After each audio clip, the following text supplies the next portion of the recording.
Əs-Saf Səf surəsi. Mərhəmətli və rəhimli Allahın adı ilə.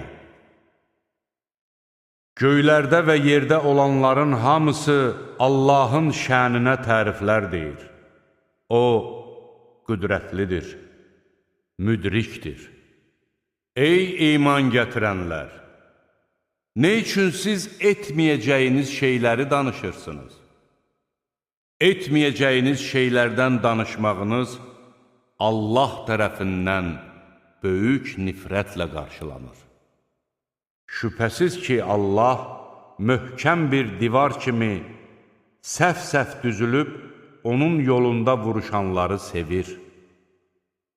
Bir zaman Musa öz qövmünə demişdi: Ey qövmüm, ne üçün mənə əziyyət verirsiniz? Axı siz bilirsiniz ki, mən Allahın sizə göndərdiyi elçisiyəm.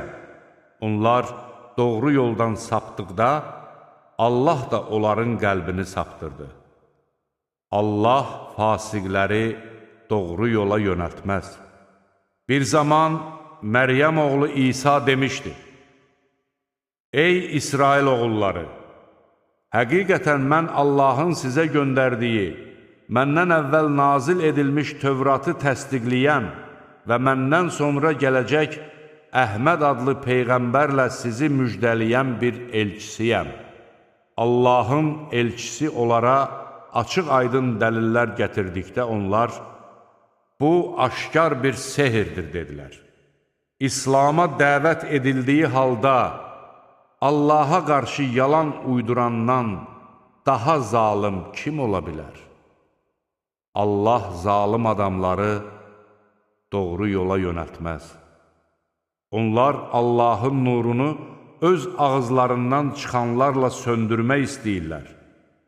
Halbuki kafirlərin xoşuna gəlməsə də, Allah öz nurunu tamamlayacaqdır. Müşriklərin xoşuna gəlməsə də, İslam dinini bütün dinlərdən üstün etmək məqsədi ilə öz elçisini hidayət və haqq dinlə göndərən odur. Ey iman gətirənlər! Sizi ağrılı-acılı əzabdan xilas edəcək bir ticarəti sizə bildirimmi? Allaha və onun elçisinə iman gətirin. Allah yolunda malınız və canınızla cihad edin. Bilsəniz bu sizin üçün nə qədər xeyirlidir.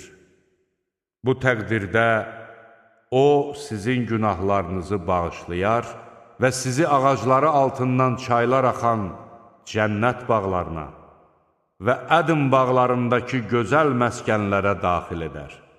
Bu, böyük müvəffəqiyyətdir. Sevdiyiniz başqa şey də vardır. Allah tərəfindən kömək və yaxın qələbə. Möminləri bununla müjdələ. Ey iman gətirənlər! Allahın köməkçiləri olun. Necə ki, Məryəm oğlu İsa həvarilərə Allah yolunda kimlər mənə köməkçi olacaq demiş, həvarilər də bizi Allahın köməkçiləri demişdilər.